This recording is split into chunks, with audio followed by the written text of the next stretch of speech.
রতনে রতন চেনে সুরে চেলে কচু। আজকের এই গল্পটা তার একটা জলজ্যান্ত উদাহরণ। এক ভিখারি ছিল, সে একটা স্টেশনের বাইরে ফুটপাতের ওপর বসে প্রত্যেকদিন ভিক্ষা করত। তার কাছে সম্বল বলতে ছিল একটা পুটলি আর একটা নোংরা গন্ধ সারা জীবনে কখনো না ধোয়া একটা পিতলের মতো দেখতে বাটি।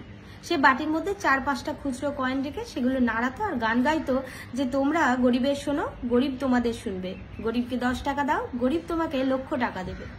শোনা যায় নাকি ওই ভিখারির পূর্বপুরুষেরা নাকি খুব বড় লোক ছিলেন, কিন্তু কি করে যে তার আজকে এই অবস্থা সেটা কারোর জানা নেই। সেই গান শুনে ওই পত্রযাত্রীদের যদি কারোর কোনো দয়া মায়া হতো তাকে 2-1 টাকা দিয়ে যেত, না হলে বাকিরা পাশ কাটিয়ে চলে যেত।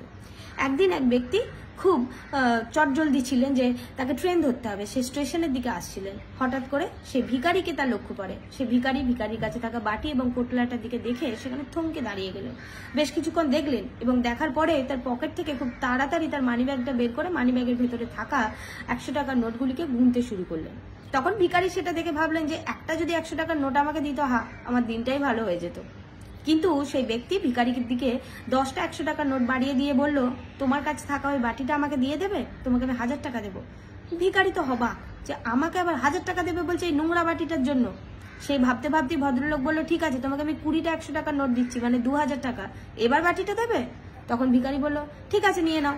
ভিখারি চট জলদি একটু না দেরি করে ফট করে 2000 টাকার নোটটা নিয়ে তার পোটলা উঠিয়ে একদম স্টেশনের উল্টো দিকে হাঁটতে শুরু করলো। যেতে যেতে ভাবলো, আমাকে না ধরে ফেলে, এই লোকটা কি বোকা, আমার কাছে থাকা এই গন্ধ নোংরা বাটিটার জন্য আমাকে 2000 টাকা দিয়ে দিল। যাই বাবা, আমি অন্য একটা বাটি নিয়ে আবার এসে বসবো।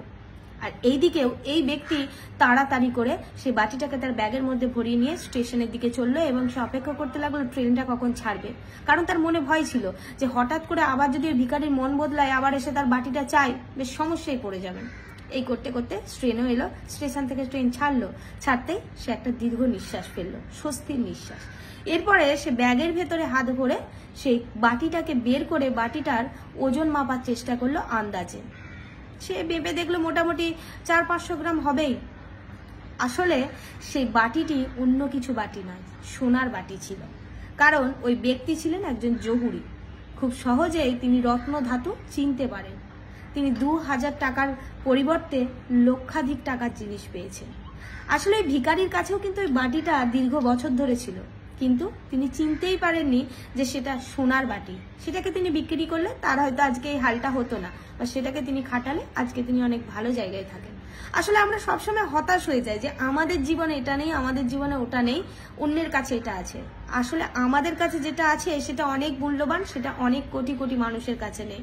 আসলে যে জিনিসটা আমাদের কাছে আছে তার মূল্যটা আমরা দিই, যেই কারণে আমাদের জীবনে এত দুঃখ কষ্ট।